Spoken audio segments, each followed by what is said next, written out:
आज की इस क्लास में आज हम एक प्रश्न का यहाँ पे अध्ययन करेंगे। जो हमारा प्रश्न है, उपभोक्ता किन्हें कहते हैं। तो उपभोक्ता किसे कहते हैं, उदाहरण सहित आज के इस वीडियो में हम पढ़ेंगे। तो सबसे पहले इस तरह से आपको हेडिंग डाल लेनी है उपभोक्ता की।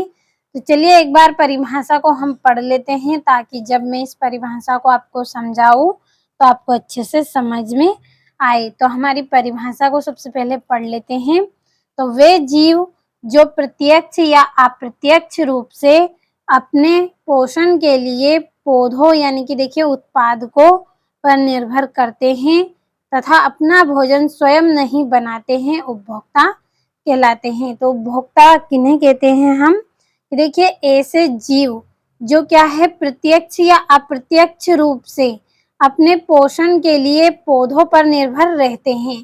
यानी कि देखिए पौधों पे ये निर्भर रहेंगे, किसके लिए, अपने भोजन के लिए। जो अपना भोजन ये कहाँ से प्राप्त करेंगे, पौधों से प्राप्त करेंगे, और उनसे ही ये क्या लेंगे, ऊर्जा लेंगे। तो अपने पोषण के लिए ये किस पे निर्भर है, पौधों पर निर्भर है। और साथ में देखिए ये अपना भोजन स्वयं नहीं बनाते हैं, ये अपने भोजन के लिए देखिए दूसरों पे निर्भर रहेंगे, तो ये स्वयं अपना भोजन नहीं बनाएंगे, क्योंकि ये किसी और से अपना भोजन ग्रहण करते हैं, किसी और से ये अपनी ऊर्जा प्राप्त करते हैं, तो ये स्वयं भोजन नहीं बनाते हैं। इस तरह के जो जीव होते हैं उन्हें हम क्या कहते हैं, उपभोक्ता कहते हैं। तो जो परिभाषा है हमारी बहुत ही आसान और सरल है कि वे जीव जो प्रत्यक्ष या अप्रत्यक्ष रूप से किसी ना किसी कारण से देखिए ये अपने भोजन के लिए, अपने पोषण के लिए किस पर निर्भर रहेंगे,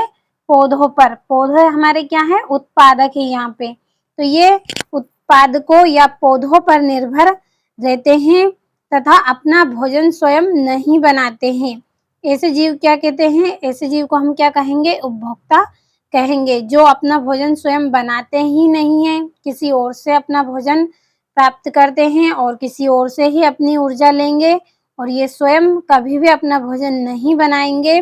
ऐसे जीवों को हम क्या कहते हैं, उपभोक्ता कहते हैं। तो उदाहरण है हमारा सभी प्रकार के जंतु। सभी प्रकार के जंतु इसमें रहेंगे जो क्या है, अपना भोजन स्वयं नहीं बनाएंगे, किसी और पर ही निर्भर रहेंगे अपने भोजन के लिए, किसी और से ही ये अपनी ऊर्जा प्राप्त करेंगे।